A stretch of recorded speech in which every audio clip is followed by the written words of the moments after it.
Sija, a lahko to ostane med nami? Ja, Sara, itak da. Ok, pa kar začniva z intimnim kotičkom.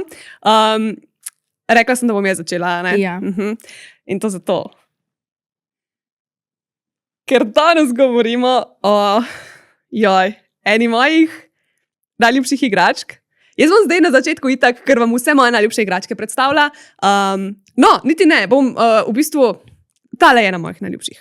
Imenuje se Twirling Fun od Satisfyerja. Satisfyer je drugače moja najljubša firma, po mojem. Če bi mogla, prav zanj sem razmišljala, ker sem si zobe umivala, da če bi mogla izbrati eno firmo, kateri bi prodala dušo in bi pač mogla sam še od njih kupovati, bi izbrala Satisfyer. Res, ok. Ker imajo vse. Oni imajo tako res Not sponsored. vse. Ja. Sponsor me, Satisfyer, please. Ne, ampak realno, če tako potegnem črto, večina mojih najljubših igračk je od Satisfyerja. Pa ful jih imajo, ne? Ful jih imajo, cenovno dostopne, ful kvalitetne, lepe, vse, kar rabaš. Ja. V glavnem, ena zanimiva zgodbica, ki je povezana s to igračko, je, da sem jaz, preden sem začela delati v sex shopu, gledala itak videe na YouTubeu in sta dve youtuberke govorile o ne točno tej igrački, ampak na podoben princip, na palčko. In jaz sem bila tako, kaj je to zdaj ena čudna reč? In sta jo ful prehvalile, koliko je to dober, pa koliko je čist drugače, kot vse ostale igračke. Jaz takrat itak nobene nisem imela in sem si mislila, ok, prav, ne, pač ful. In ko sem mogla poslati predstavitveni video, preden so me zaposlili, nisem imela nič za roke pred, da bi pokazala, pa mogla sem pač predstaviti eno igračko. In potem sem lahko, da bom jaz to igračko predstavila in pač kaj je najbolj temu podobno? Električna zobna krtačka. In potem sem imela jaz tako električno zobno krtačko in sem bila jaz tako, evo, to je točkovni vibrator in sem potem vse tako razložila, kaj pa kako. In potem si probala to zobno ščetko uporabljati kot vibrator. A veš, da nisem nikoli. A ja, jaz sem mislila, da tle pelje ta zgodba. Joj, ne, samo, Škoda.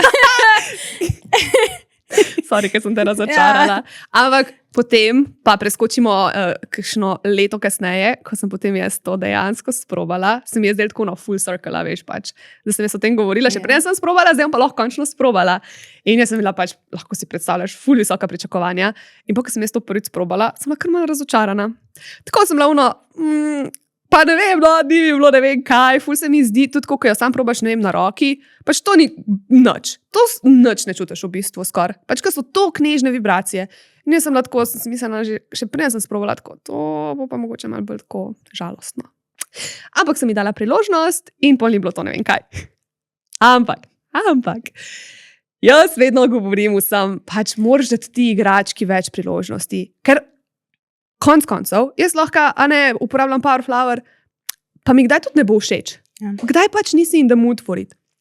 Včasih se moraš tudi naučiti to stvar uporabljati, tako da bo glih tebi pasal. Pač jaz takrat mogoče glih nisem bila toliko in the mood, pa nisem še vedela, kako točno jo moram jaz obrniti, da bo meni pasal.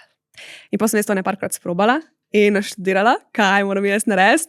In pa je to postala tako, jaz sem to pol vedno uporabljala. Pač jaz sem imela, zdaj si malo premalo cajta za to vzamem, ampak jaz sem imela obdobje, ker sem tako se spravila masturbirati in jaz sem imela najprej eno igračko, pa mi je prišlo, sem jo dala stran, sem vzela drugo, mi je prišlo, sem jo dala stran, ker mi je ful... Lucija, naenkrat. Ja, meni je ful pasal, pač meni potem, ko mi je enkrat prišlo, mi ni več pasal ista stimulacija, a ne? Sem rabila nekaj drugega, eno drugačno vibracijo, eno drugačno igračko in tale je bila čisto vedno na vrsti. In pač ponovadi ni bila prva, ponovadi je bila malo kasneje.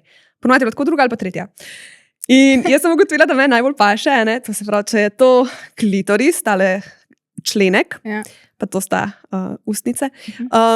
Ne da ga dam tako direktno gor, ali pa tako, jaz sem ga dala prstrani. In jaz sem kar prslonila celo tole palčko ob klitoris. Okay. In meni je bilo to, mislim, je še zdaj v resnici ful dober. In tudi vibracije sploh niso tako nežne, ko imaš enkrat to direkt na klitoris pritisnen. Pač, ker kakšna igračka je res ful intenzivna, že ko jo v roke primeš.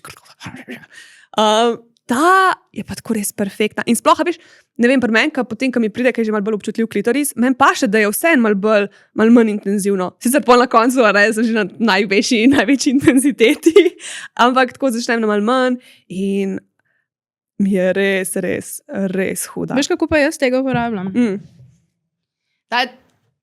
Drugače je tudi meni ta ful dober, ampak jaz ga pač samo to špico dejansko tako prslonam ob stran. In tu ob levo stran. Enkrat sem prebrala in jaz ne vem, če je to resnica, ampak jaz sem tu probala in pač se mi zdi res, da je kao bolj nekako, da bolj čutiš, če si daš na levo stran klitorisa, ker so tam bolj žila ali bolj oživčeno, da ti povej, kaj veš. Mislim, ni nujno, da je pri vseh na levi strani, Ja. a ne? Ampak je pa resnica, da imamo eno stran, levo ali pa desno, ljudje bolj občutljivo. In jaz tudi, ampak jaz pa pol malo menjam. Pa veš, kaj mi je najbolj zanimivo? Pri tej igrački res opazam, da pač tako klitoris preden ti pride, tako malo v telo zgine. Ja, Zato, ker ga ne moreš zadeti. Ja, pač. tako tik preden ti pride, ker tako hoče zginati, pa se boš tako ali bolj pomatrati, ti si tako... Ja. The best, good point. A ne? Ja, razumem. Jaz nimam sicer tega doma, če si izga s to špičko, ampak imam tazga, veš, kaj je v krogu. Sem pa tega tudi probala, ampak moram reči, da mi je ta boljši, ker ima to ravno površino, tako se mi zdi, da mi lepo... Meni se tudi zdi boljši, kot karunka ga imaš pač imam ti. itak rada nežne vibracije, ne? Ja. Pa sploh, pač pri takih se mi zdi, da ne pokriva tako dosti velikega območja, da bi ti bilo pol preveč, ne? Top. Mi pa ni všeč, recimo, tako, če ga pa hočemo uporabljati tako med seksom s partnerjem, mi pa premalo. Ja, pa jaz ne morem zadeti s tem, recimo. Ja, Štekaš preveč se premika. ni toliko praktičen. Ja. Sploh. Za solo? On the other hand, za med seksom, ne?